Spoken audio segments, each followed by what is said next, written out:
श्री सार्थ श्री एकनाथी भागवत अध्याय 7. हे ओंकार स्वरूपी चतुरक्षरी देवा, हे चतुरांच्या चित्ताला आल्हाद देणाऱ्या प्रबोधचंद्रा, हे इंद्राच्या इंद्रा जनार्दना, हे ज्ञान नरेंद्रा, निज बोध रूपा तुला नमस्कार असो.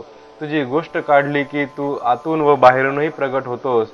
हृदयाची गाठ चितग्रंथी तोडून दृष्टी समोर उभा राहतोस. हे जनार्दना, विषय वासनेचा उच्छेद करून तू स्वतः प्रगट होतोस आणि संसार आणि असंसार ह्यांची भावना मनाला शिवू देत नाहीस. तुझ्या चरणांचा स्पर्श झाला की मन हे स्थिर होऊन राहते आणि मग हे आनंदघना अच्युता तू सहज समाधान देतोस. अशा हे गुरुनाथा, तुमच्या चरणावर एकात्म भावाने मस्तक ठेवतो आणि विनंती करतो की पुढील कथा जी प्रत्यक्ष श्रीकृष्णाचेच भाषण आहे ती श्रवण करावी. उद्धवाने विनंती केली तेव्हा श्रीकृष्णाच्या मनात कृपा उत्पन्न होऊन त्यास गहिवर आला आणि त्याने मोठ्या कौशल्याने आत्मज्ञान विशद करून सांगण्यास आरंभ केला. कृष्णाच्या मनातही हेच होते की मी निज धामाला गेल्यावर माझे निज ज्ञान म्हणून जे आहे ते यत्न पुरस्सर कोणापाशी ठेवावे. इतक्यात उद्धवाची ही कळकळ दृष्टी पडली व श्रीकृष्णाला फारच संतोष झाला. म्हणून त्याने वैराग्ययुक्त संपूर्ण आत्मज्ञानाचा उपदेश करण्यास आरंभ केला. उद्धवाला ब्रह्मशापातून वाचविण्यासाठी ब्रह्मज्ञानाचा उपदेश करणे जरूर होते, कारण ब्रह्मवेत्याला काही शापाची बाधा होत नाही हे श्रीकृष्ण जाणत होता. ब्रह्मज्ञानाचा उपदेश मनात कसा ठसवावा याची हातोटी श्रीकृष्णाला पूर्णपणे माहीत होती. म्हणून ज्याच्या योगाने आत्मतत्वालाच मिठी पडेल असे वैराग्य तो हा म्हणता उत्पन्न करीत असे. तत्व चांगल्या रीतीने सांगितले पण प्रखर वैराग्य उत्पन्न झाले नाही तर केलेला उपदेश व्यर्थ होतो ही खूण कृष्णाला माहीत होती. म्हणून त्याने वैराग्याचे तत्व सुंदर रीतीने सांगितले. कृष्णांनी प्रथमतः उद्धवाच्या भाषणाला अनुमोदन दिले आणि मग त्यावरूनच संदर्भाने हळूहळू ज्ञान वैराग्यासंबंधित तो बोलू लागला. श्लोक 1. जो वेदांचा वेदवक्ता व ज्ञानांचा ज्ञानदाता तो श्रीकृष्ण म्हणाला, भाग्यवान भक्ता उद्धवा, ऐक. तू जे भावयुक्त भाषण केले असते तुझे भाषण एकवार नव्हे त्रिवार सत्य आहे आणि खरोखर माझा मनोदयही तसाच आहे. माझी अवस्था म्हणजे उत्कंठा शंकर, ब्रह्मदेव इत्यादी साऱ्या देवांना कशी लागली आहे. लोकपाळांसह वर्तमान त्यांचा घोळकाच्या घोळका येथे येऊन गेला. त्यांनी माझी भेट घेतली आणि माझ्या पोटात जी इच्छा होती ती प्रयाण कालाची गोष्ट त्यांनी विचारली. म्हणून तुला अत्यंत वाईट वाटत आहे. शंकर आदी करून सर्व देवांना मी लवकर वैकुंठास यावे अशी उत्कंठा लागून राहिली आहे. श्लोक 2. पूर्वी ज्यासाठी ब्रह्मदेवाने प्रार्थना केली होती ते देवांचे कार्य मी सिद्धीस नेले. मनुष्य रूप धारण करून बळरामाला मोठेपण दिले, पण उभयतांमध्ये लहान मोठेपणाची मुळी सुद्धा भावना नाही. कृष्णामध्ये आणि बळरामामध्ये निजांशाने एकात्मताच होती. श्लोक 3. आता शापाग्नीने दग्ध झालेले आमचे कुल बाकी राहिलेले आहे, तेही परस्परात कलह होऊन नाशाला जाईल. मी समुद्रापासून जमीन मागून घेऊन द्वारका वसविली. मी निजधामास गेलो की तो ती 7व्याच दिवशी बुडून टाकील. श्लोक 4. हे उद्धवा, तुला हिताची गोष्ट सांगतो, ऐक. मी हे जग सोडून गेलो की पाठीमागे थोड्या दिवसात लोक नष्ट बुद्धी होतील, अतिशय अधर्म माजून राहील, लोक नष्ट आणि अमंगल होतील. त्या अमंगलतेचे कारण समूळ सांगतो, ऐक. मी जोपर्यंत ह्या सृष्टीमध्ये वावरतो आहे तोपर्यंत कलीचा डोळा उघडून पाहण्याची प्राज्ञा नाही, पण मी गेलो की तो लागलाच चवतळून उठेल. कलीचे दुर्धर प्राबल्य झाले म्हणजे ब्राह्मण आपला स्वधर्म टाकून देतील. दान धर्म मुळीच नकोसा होऊन केवळ ढोंग दाखविण्याकरिता क्रियाकर्मे करतील. श्लोक 5. मी पृथ्वीचा पृष्ठभाग सोडला की कली अतिशय माजेल. याकरिता त्या कलीने भूमीला जोपर्यंत स्पर्श केला नाही तोपर्यंत आजच्या आज तू निघण्याची तयारी कर. कली जेव्हा संचार करील तेव्हा लोकात अधर्म वाढेल, कुविद्येची बंडे उठतील आणि निंदेच्या शर्यती सुरू होतील. कवडीचा सुद्धा स्वार्थ लाभणार नाही, पण निंदेचे डोंगर उभारतील. अशी कलियुगातील वाईट वस्ती आहे, करिता तू अर्धघटका येथे राहू नकोस. श्लोक 6. यासाठी उद्धवा, आपल्या कल्याणाकरिता तूही येथून एकटाच लवकर निघून जा. धनधान्यांची कोठारे असतील तरी ती टाकून दे. आप्त इष्ट असतील त्यांना सोड. आपल्या भाऊ बहिणी बायका मुले यांचेही आशा धरू नको. घरादारात आशा ठेवून तू नुसत्या शरीरानेच बाहेर निघालास तर तो त्यागच मोठा कठीण अनर्थकारक होईल. पहिल्यांदा स्नेह समूळ सोडून द्यावा, पाठीमागून अभिमानालाही दंडन करावे, नंतर वासनारूप जटांचे मुंडन करावे आणि मग आश्रमातून बाहेर पडावे. आता स्नेह कसा तुटेल अभिमानाला दंड कसा लागेल हे तुला संकट वाटत असेल तर तेही सांगतो ऐक. सर्वव्यापी जे माझे स्वरूप आहे तेथे चित्त ठेवून निश्चयाने आणि सावधपणाने त्या आत्मस्वरूपातच निरंतर राहावे. त्या व्यापक स्वरूपामध्ये निश्चयाने धारणा ठेवली म्हणजे त्या निज भावाच्या योगे चित्त तन्मय होऊन त्याला तद्रुपता प्राप्त होते. भृगी ही जड असते व आळी ही मूळच असते, तरी दृढ ध्यानाने ती तद्रुप होते. तात्पर्य, अभ्यास केला म्हणजे काहीच अवघड नाही. तो गूढ अभ्यास मी तुला स्पष्ट सांगितला. माझे स्वरूप तर ज्ञानघनच आहे आणि ध्यान करणारा जीवही सज्ञानच असतो. त्यामुळे अशा रीतीने ध्यान केल्याने तोही तद्रुपच होतो. तेथे सारी समदृष्टीच होत असल्याने चित्तही समत्वालाच प्राप्त होते. तो समभावच निश्चयाने वाढवून जेथल्या तेथे राहावे. त्या आधी गृहस्थाश्रमाला सोडावे आणि मग मी कोठे राहावे असे तुझ्या मनात येणे स्वाभाविक आहे. तर त्याविषयी नीट ऐक. स्वरूप साम्याने समदृष्टी होते. त्या समदृष्टीनेच तू सृष्टीत फिरत राहण्याच्या स्थानासाठी तू मनात काळजी अथवा योजना करू नकोस. थोडा काळ जरी एके ठिकाणी वस्ती घडली तरी त्या स्थानाचा अभिमान चढतो. याप्रमाणे वस्तीस्थान खोटे आहे याकरिता स्थानाची खटपट मुळीच करू नको. तू सर्वी सर्वगत सर्वाधार व सर्वदेशी झालास म्हणजे मी होऊन मला पावशील आणि न हालता चालता निज धामाला येशील. मला निज धामाला न्यावे असे उद्धवाने विचारले होते. तो उपाय आत्मबोधाच्या रूपाने स्वतः श्रीकृष्णाने सांगितला. असा उपाय जर केला नाही तर माझी प्राप्ती कधीच व्हावायची नाही. मग तू निज धामाला कशा रीतीने येणार? गरुडावर बसून मला लवकर निज धामाला न्यावे असे म्हणशील, पण पंखाची गती येथे नसल्यामुळे गरुडाला तेथे जाताच येत नाही. म्हणून साधक आहेत ते उभय पक्ष सोडून देऊनच मधुरपाला पावतात. पण गरुडाला पक्षाभिमान आहे म्हणून त्याला तेथे जाता येत नाही. आता तू म्हणशील की मला खांद्यावरून घेऊन जा, पण मला खरोखर खांदाच नाही. ह्याकरिता अहमबुद्धी सोडल्याशिवाय तुला तेथे जाता येणार नाही. अहमभाव न सोडता कितीही उपाय आणि कितीही युक्ती प्रयुक्ती केल्या तरी निज धामात प्रवेश व्हावायचा नाही. साकार म्हणून जेवढे जेवढे तू पाहतोस तेवढे सारे नाशवंत आहे. या गोष्टीचा तू निजबोधाने निश्चय कर. श्लोक 7.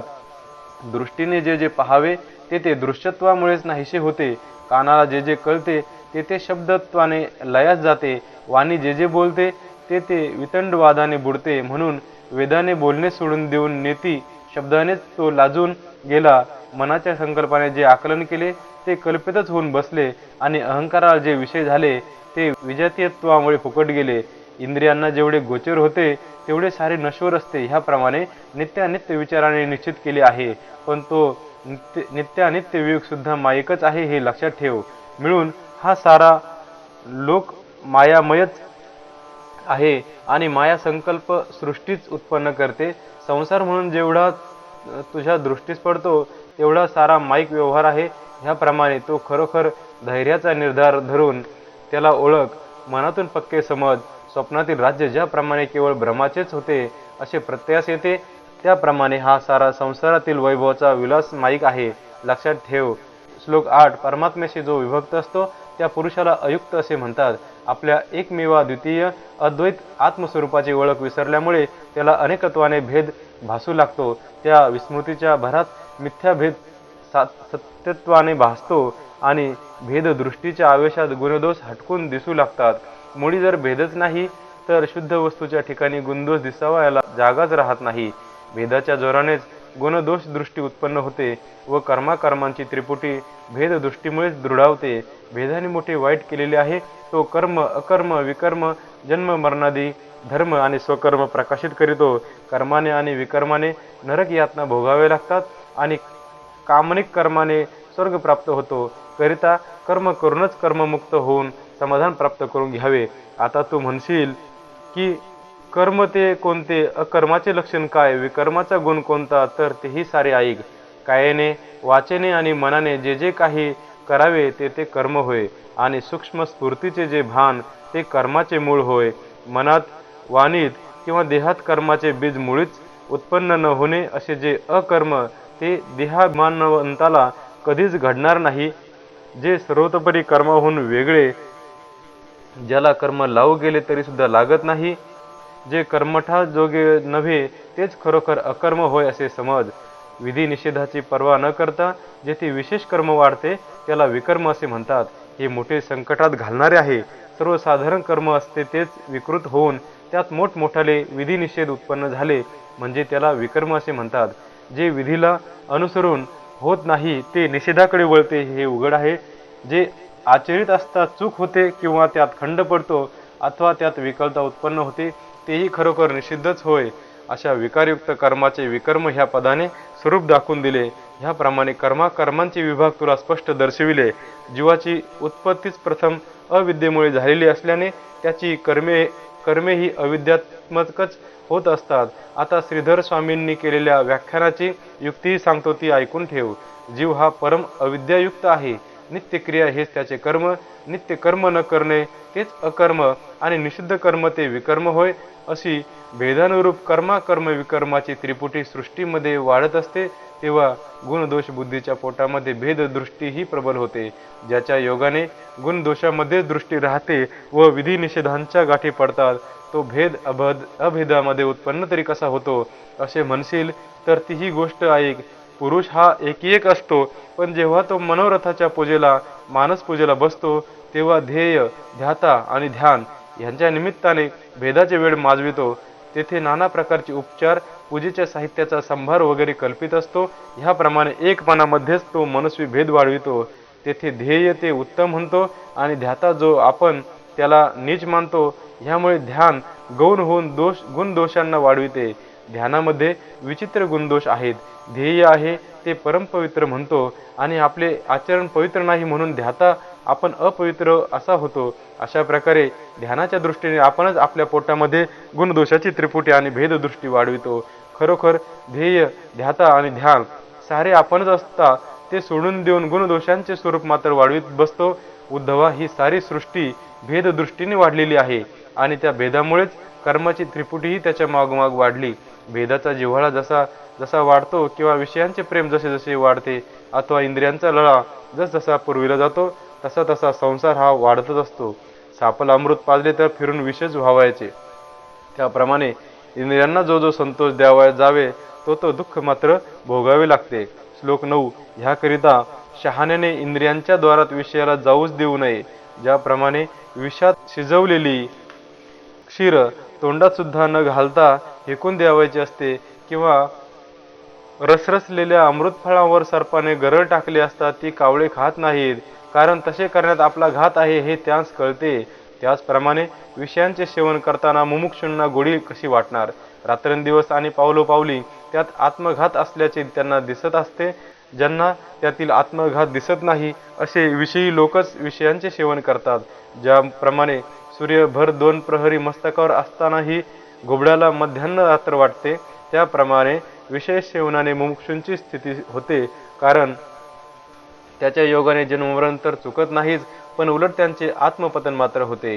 प्राण्यांचे जीवित्व खरोखर विषयांवरच अवलंबून असते.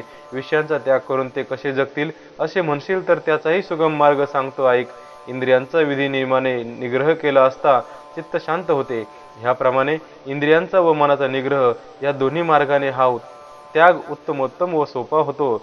इंद्रिय विषयांवर असेनत का, परंतु मन मात्र त्यात शिरू देऊ नये हाही सर्वतोपरी त्यागच आहे असे मोठमोठे योगीही म्हणतात. मनाला विषयाचे बळ असल्यामुळे विषयाच्या ध्यासाने ते चंचल होते, ते निश्चळ कधी व्हावायचे नाही असे म्हणशील तर त्याचाही उपाय ऐक. माझे स्वरूप सर्वव्यापी आहे, ते मनाच्या आतही असते आणि बाहेरही असते. जेथे जेथे मन जाईल तेथे तेथे असतेच. माझ्याशिवाय चित्ताला जावायला दुसरी जागाच नाही. ते स्वदेशी असतो की परदेशात जावो, रात्रंदिवस माझ्या आतच असते. असे निरंतर आत्मस्वरूपच पाहत राहिले म्हणजे तेच चित्त सर्वव्यापक होईल. मग त्या चित्तामध्ये हे सारे जग आधीपासून अंतापर्यंत तुला दिसू लागेल. अथवा तुझे जीव स्वरूपही चांगलेच आहे, त्यातच जर हे सारे जग पाहू लागलास तर जगच तुझे निर्व्यंग अंग होऊन राहील. चर आणि अचर, लहान आणि थोर असे जे म्हणून आहे ते सारे आपल्या जीव रूपात पाहत जा. तू म्हणशील की जीव हा एक देशी आहे, त्यात सारे जग कसे पाहावे. तर सोने आणि अलंकार हे जसे एक रूप आहेत त्याप्रमाणे जीवाची माझ्याशी ऐक्यता कर म्हणजे झाले. कीटकाने भिंगुरुटीचा ध्यास घेतला म्हणजे ती भिंगुरुटीच होऊन बाहेर पडतो, त्याप्रमाणे तूही तत्काळ आत्मदृष्टीने आत्मतत्वच होऊन जाशील. अरे, मिठाचा खडा समुद्रात पडला असता तो समुद्रा एवढाच होऊन राहतो, त्याप्रमाणे तूही तत्काल मद्रूप होऊन राहशील. ज्यावेळी मितूपणाचा भेद निखालस मोडून जाईल त्यावेळी तू परमानंद रूप शुद्ध बुद्ध मुक्त व सिद्ध होऊन जाशील. श्लोक 10. शास्त्र श्रवणाने दृढ ज्ञान होते, मननाभ्यासाने ज्ञानाचे विज्ञान होते. ह्या दोहोंचे स्वरूप लक्षात घेशील तेव्हा तू ब्रह्मस्वरूप होशील. ह्याप्रमाणे सुहिताकरिता तुझ्या पायांचे अखंड भजन करीत राहावे. पण त्यात विघ्न येईल तेव्हा काय करावे असे म्हणशील तर सांगतो ऐक. दांभिकपणा आणि लौकिक सोडून फलाभिलाषाचा त्याग करून जो भक्त माझे भजन करतो त्याला विघ्न कशांचे. त्याच्या विघ्नाच्या नाशासाठी हे लखलखित चक्र हातामध्ये धारण करून त्याच्या पाठीमागे व समोर मी उभा असतो. उद्धवा, ह्याप्रमाणे निज भावाने जो माझे भजन करतो त्याला विघ्न करावयाला मी असताना देवांना सुद्धा प्राज्ञा नाही. तात्पर्य, तू ब्राह्मण स्वरूप झाल्यानंतर चराचरातील आत्मा तूच होऊन राहशील. स्थावरांत काय, जंगमात काय आणि देवदानवांत काय, सारा तूच तू. तुझ्याशिवाय एक अनुभव सुद्धा वेगळे असे काही राहणार नाही. तेव्हा तुझ्या ठिकाणी विघ्न येऊन कसे बाधा करील. ब्रह्मादिकांनाही ग्रासून टाकणारा जो काळ त्याचाही तू आत्मा होऊन राहशील. ह्याप्रमाणे श्रीकृष्णाने पाठ थोपटून उद्धवाला सांगितले. ह्याप्रमाणे बाध्य बाधकताच नाहीशी होऊन जाते. संकल्प कल्पना बंद पडते, ब्रह्मानंदाची पहाट होते आणि कर्माची वाट मोडून जाते. असा जो ब्रह्मानुभवी होतो त्याच्यासमोर कर्म हे रंक म्हणजे निसत्व होऊन जाते. वेद हे त्याचे सेवक होतात आणि विधी विवेक कामाचे बनतात. हे तुला किती आणि काय सांगावे. मीही त्याचा आज्ञाधारक होऊन राहतो. असे भक्त ज्या ज्या ठिकाणी माझी प्रतिष्ठा करीतात त्या त्या ठिकाणी मला प्रगट व्हावे लागते. भक्तवचन खरे करण्यासाठी नरसिंहावतारामध्ये मला वाळलेल्या लाकडात प्रगट व्हावे लागले. दुर्वासाला तू पाठीवर वाहून नेलेले तू आपल्या डोळ्यांनी पाहिलेच आहेस. आता तू म्हणशील की देव ज्याचा आज्ञाधारक झाला त्याचे कर्म सहजच किंकर होणार. मग ज्ञाते हे विषयामध्ये पाहिजे तसा स्वेच्छाचार करीत राहतील. त्याविषयी सांगतो ऐक. ज्ञात्यांना स्वेच्छ विषयाचरण कधीही घडणार नाही. त्याचे कारण सांगतो ते लक्ष देऊन ऐक. ज्याचा अभिमान दग्ध झालेल्या वस्त्राप्रमाणे असतो त्याला प्रपंचाचे भान मिथ्या असून विषयांचे दर्शनही मिथ्याच वाटते, म्हणून त्याला विषयाचरणही नसतेच. ज्याला प्रपंचाची आवड असते, विषयांची अतिशय गोडी असते, त्यालाच मनसोक्त आचरणाकडे ओढ असते. तोच संसार संकटात सापडतो. परंतु ज्ञात्याला विषयाच्या ठिकाणी सत्यमती नसते, त्यामुळे तो विषय भोगात कसा लुब्ध होईल. आता ज्ञात्यांच्या कर्मातील मर्म सांगतो ते ऐक. ज्ञाते हे मनोधर्माला न शिवता साऱ्या क्रिया आणि सारे धर्म आचरण करीत असतात. श्लोक 11. गुणदोषातीत झालेला ज्ञाता भलत्याच रीतीने कधीही वागत नसतो, पण त्याच्या चित्ताला भित्रेपणाही कधी ठाऊक नसतो. तो विविध कर्मही करतो, पण हे मी चांगले केले अशी गुणबुद्धीही धरीत नाही. कुंभाराच्या चाकाप्रमाणे पूर्व प्रारब्धानुसार तो वागत असतो. वृत्तीत संकल्प उठत नाही, चित्तात हेतूच पेळत नाही. अशी केवळ शरीरानेच ज्ञाते कर्मे करीत असतात. म्हणून सत्कर्म केलेले सिद्धीला गेले तर हे मी केले असे म्हणून तो फुगत नाही, किंवा मध्येच ते बंद पडले तरी त्याबद्दल त्याला तगमग वाटत नाही. झोपी गेलेल्याच्या पाठीमागे वाघ बसला किंवा समोर स्वर्गभोग येऊन राहिला तर त्याची त्याला भीतीही वाटत नाही व प्रीतीही उपजत नाही. त्याप्रमाणेच ज्ञात्यांची स्थिती असते. गुण किंवा दोष काही एक मनात न आणता मुले जशी सहजगत्या खेळत असतात त्याचप्रमाणे ज्ञात्यांची स्थिती असते. कर्मप्राप्ती अभिमानाने घडत असते. तो अभिमानच जर ते सोडून देतात तर निर्भिमानाने ते कसे वागतात. कर्म म्हणून त्यांच्याकडून घडावायचे नाही असा जर तू विकल्प मनात आणशील तर सांगतो की ही स्थिती इतरांना कळण्यासारखी नव्हे. निर्भिमानपणा हा स्वतःचा अनुभव असतो, इतरांना तो कसा कळणार. प्रारब्धानुसार देह सहजगत्या साऱ्या कर्मांची हालचाल करीत असतो, पण अज्ञानामुळे जोरदार अभिमान बोकाळतो आणि मी करता असे म्हणू लागतो. त्यावेळी गुरुवचनाच्या अनुवृत्तीने यथोचित अभ्यास करून ज्ञातेजन अज्ञानासह वर्तमान अभिमानाचे निरसन करीतात. तेव्हा शेष राहिलेल्या प्रारब्धानुसार निर्भिमानाने त्यांचा देह वागत असतो. अर्थात ज्ञानसंपन्न लोकांची सारी कर्मे केवळ शरीर मात्रानेच होत असतात आणि केवळ शरीर मात्रानेच कर्मे घडतात. त्यांनाच अहेतुक असे म्हणतात. बालकाची उपमा देऊन ह्या स्थितींचे लक्षण वर सांगितले. कृष्ण उद्धवाला म्हणाला, आता निर्भिमानाची लक्षणे सांगतो ऐक. तेव्हा उद्धवाला मनापासून आनंद झाला आणि तो लक्ष देऊन ऐकू लागला. श्लोक 12. प्रथम शास्त्र श्रवणाने ज्ञान उत्पन्न होते, त्या ज्ञानाच्या अनुभवाने विज्ञान प्राप्त होते. असा ज्ञान विज्ञानाने संपन्न झाला म्हणजे तो निर्भिमान होतो. ह्याप्रमाणे खरी खरी निर्भिमानता हातात चढली म्हणजे त्याच्या ठिकाणी शांती उल्लसित होत असते. जुलमाने चित्त निश्चल करण्याचा प्रयत्न करणे किंवा दात ओठ चावून परापकार सहन करणे त्याला शांती असे कोण म्हणेल? आक्रोशाने सहनशीलता अंगी आणणे ही काही शांती नव्हे. शांती म्हटली म्हणजे ती अशी असली पाहिजे की जसा काही क्षुब्ध न होणारा समुद्र, त्याला केव्हाही आणि कुठेही वाढ व तूट नाही. शेकडो नद्या गढूळ पाण्याचे लोंढे आणून समुद्रात घालीत असतात, पण तो तिळभर सुद्धा गढूळ होत नाही. तो स्वतः अगदी निर्मळ असतो, तसाच असतो. त्याप्रमाणे स्वार्थाला विरोध करणारी अशी नानाभूत विषमता अंगी आदळली तरी ज्याच्या चित्तात यत्किंचितही पालट होत नाही, तीच खरी शांती होय. अशी शांती ज्याला प्राप्त होते तोच सर्व प्राणीमात्रांचा खरा सखा होय. सर्व लोकांचा आवडता तोच आणि सर्वांचा सुहृद ही तोच. त्याच्या सख्यत्वाचा प्रकारही मोठा नवलाचा आहे. तो आपल्या मैत्रीसाठी सर्वस्व अर्पण करतो. तो आपला स्वार्थ साधण्यासाठी कोणाला फसवित नाही. कृपापात्र असेल त्यालाच उपदेश करीत असतो. त्याची पाहण्याची दृष्टी मोठी अतर्क्य असते. त्याच्या दृष्टीला सारी सृष्टी मद्रूपच दिसते. त्याने आपल्या दृष्टीने जगाची व माझी अभिन्न गाठ बांधलेली असते.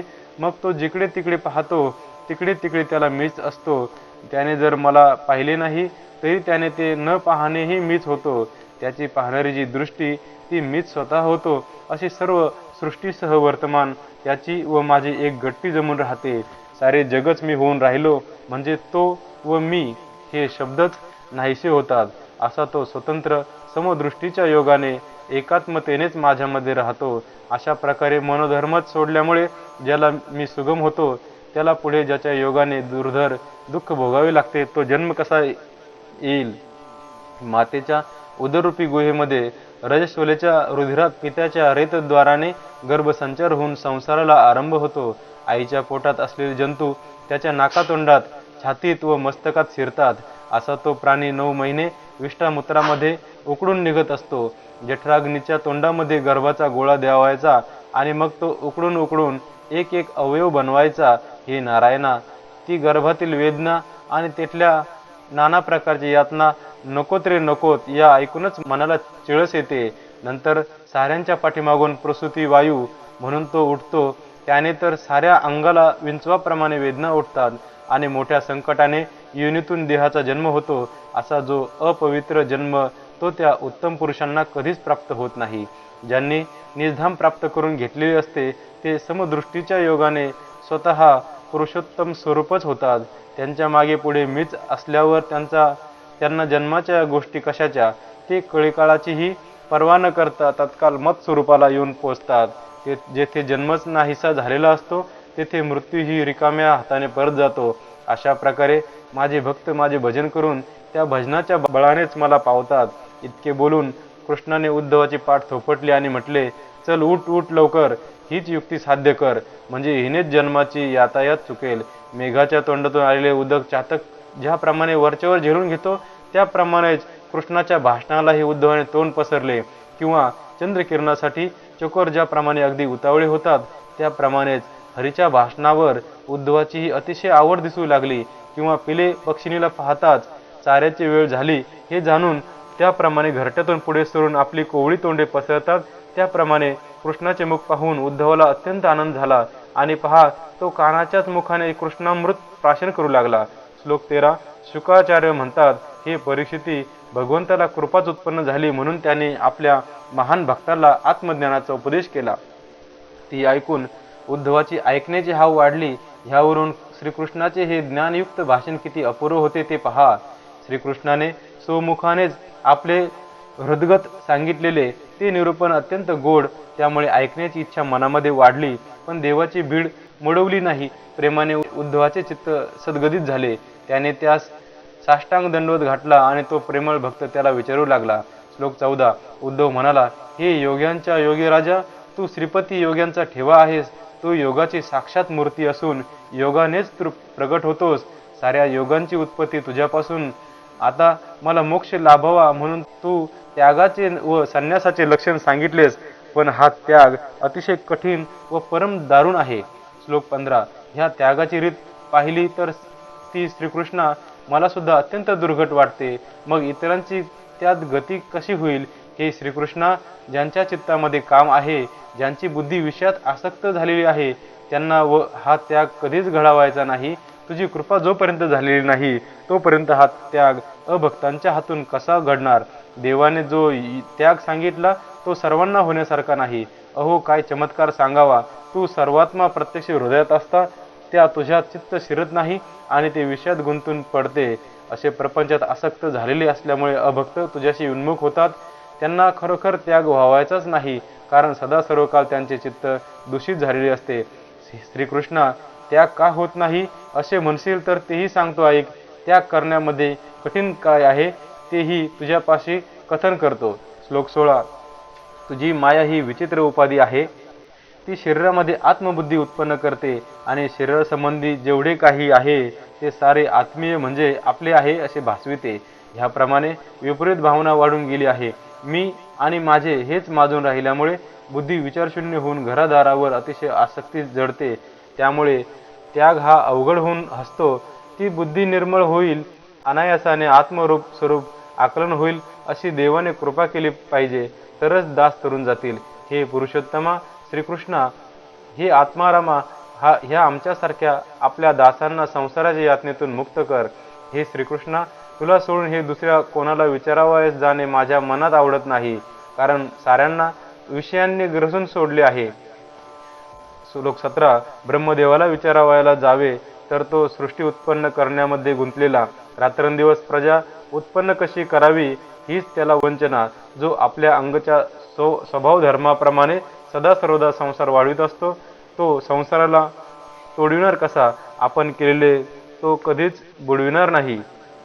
नारद ब्रह्मोपदेश करून संसार वाढू देईनासा झाला, म्हणून ब्रह्मदेवाला राग येऊन त्याने नारदाला शाप दिला. श्रीकृष्णा, असे संसाराच्या आसक्तीने ते जे निरंतर त्यात घडून गेलेले आहेत त्यांना विचारावयाला मुळीच मन घेत नाही.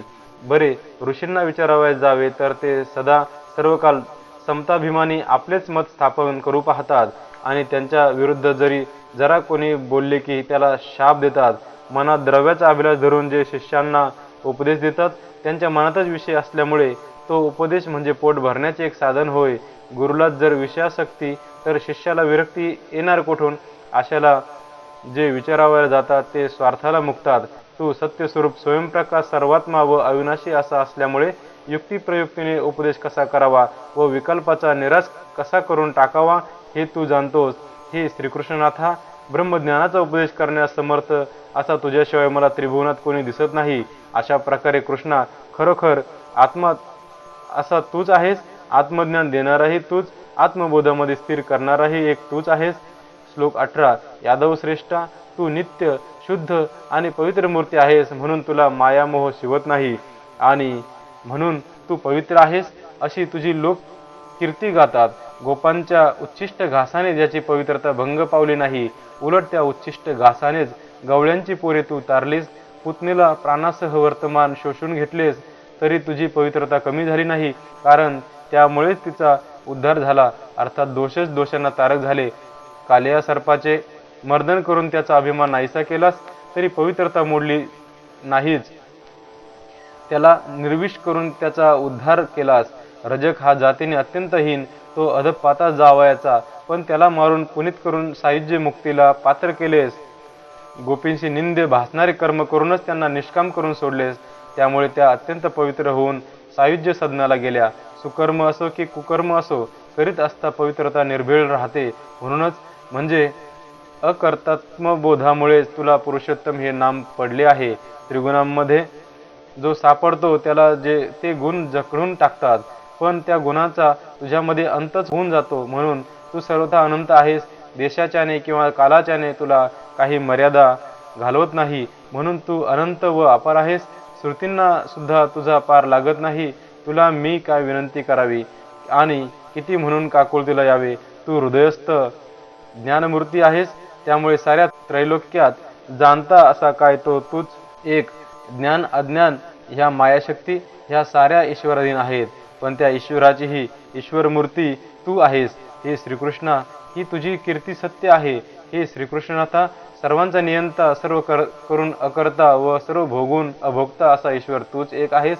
ज्या स्थानाचा देशाने किंवा कालानेही नाश होत नाही, तेचा तू रहिवासी असून पूर्णांशाचा पूर्ण अवतार आहेस.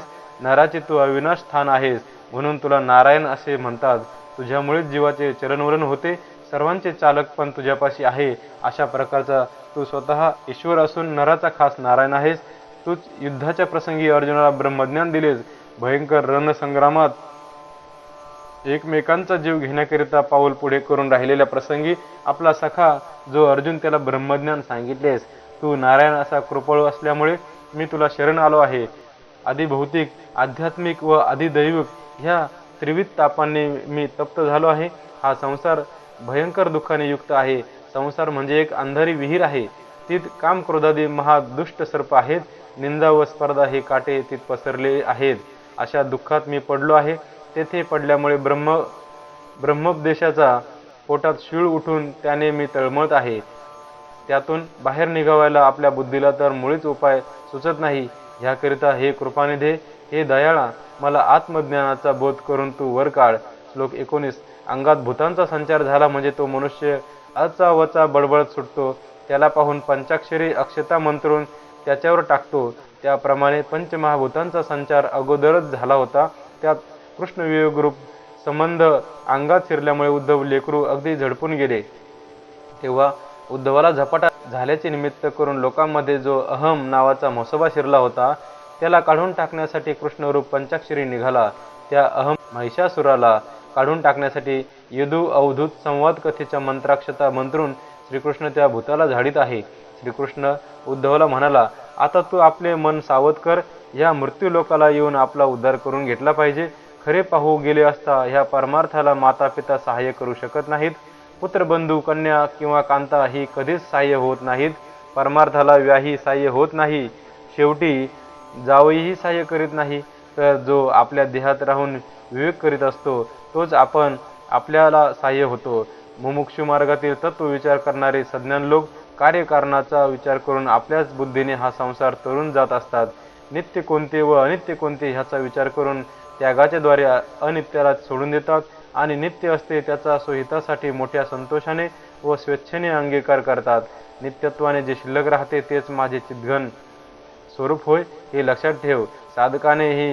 साधकाचे साधनही तेच, म्हणून तेही अनन्यत्वाने म्हणजे आपणच ते तत्व अशा भावनेने त्याचे चिंतन करीत असतात. ह्याप्रमाणे माझी दृढ भावना भावित गेल्याने कीट भृंग न्यायाने मीच होऊन जातात व आपणच आपला उद्धार करतात. श्लोक 20. पशु पक्षादी योनींमध्ये सुद्धा हित कशात आहे व अनहित कशात आहे ह्याचे ज्ञान असते. मग मनुष्याच्या देहात ते कसे असणार नाही?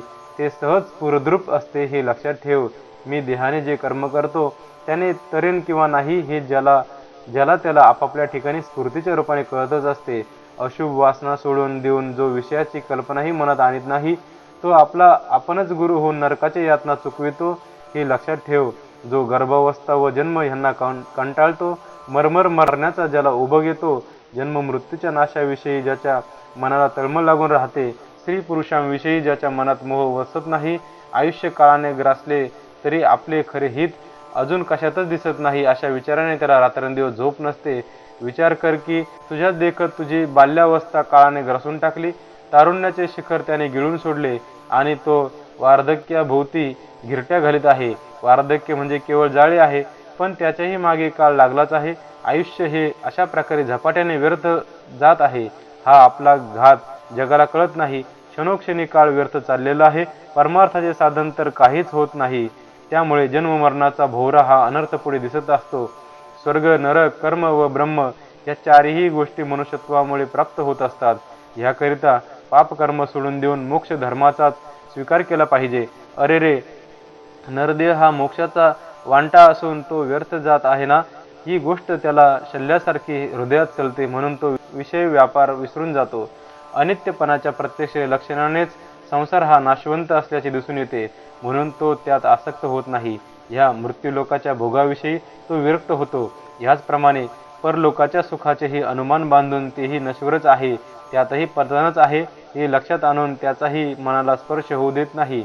भगवान केव्हा कृपा करील, संसाराचे बंधन केव्हा तुटेल, ज्याच्या योगाने परमानंद प्राप्त होतो असा तो आत्मबोध केव्हा लाभेल, हे श्रीहरी लवकर धाव, ह्या दिनावर दया कर, हे भक्त कैवारी श्रीकृष्णा ह्या संसार सागरातून माझा उद्धार कर. ह्याप्रमाणे पाण्याशिवाय जसा मासा तळमळतो तसा आत्मज्ञानासाठी तो तळमळत असतो. भक्तिप्रेमाच्या उसळ्यावर उसळ्या घेत असल्यामुळे देह संरक्षणाचीही त्याला मुळीच शुद्ध राहत नाही. कोणी न कळल्यामुळे नरदेहाला मुकले, कोणी नास्तिकपणामुळे त्याची उपेक्षा केली, कोणाला ज्ञानाच्या गर्वाने ग्रासून टाकले आणि कोणी विषयालाच भरून पडले, कोणी साधनाच्या अभिमानाने ठाकले गेले, कोणी करू न करू असे म्हणता म्हणता मरण पावले, कोणी करता करता आडमार्गात घुसून भलतीकडेच वाहावले आणि करणे जेथल्या तेथेच राहिले. मनाला विवेक कळला तरी विषय वासना सुटत नाहीत. त्यामुळे संताप उत्पन्न होऊन तो नारायणाचे चिंतन करतो. कृष्ण उद्धवाला म्हणतो, विवेकासह वैराग्य ज्याला उत्पन्न होते तोच विशेष करून आपणाला आपण गुरु होतो असे जाण. त्याच्या बुद्धीला मीच विवेकाचा प्रकाश देतो आणि त्या विवेकाने तो आपल्या मनामध्ये आत्मबोध जाणतो. ज्याचा जसा भाव असतो त्याला मी देवही तसाच होतो, ह्यात तीळ मात्र संशय धरू नकोस. हे पहा उद्धवा, ह्याला केवळ बुद्धीच निर्मळ पाहिजे तरच आत्मबोध तत्काळ सफळ होतो.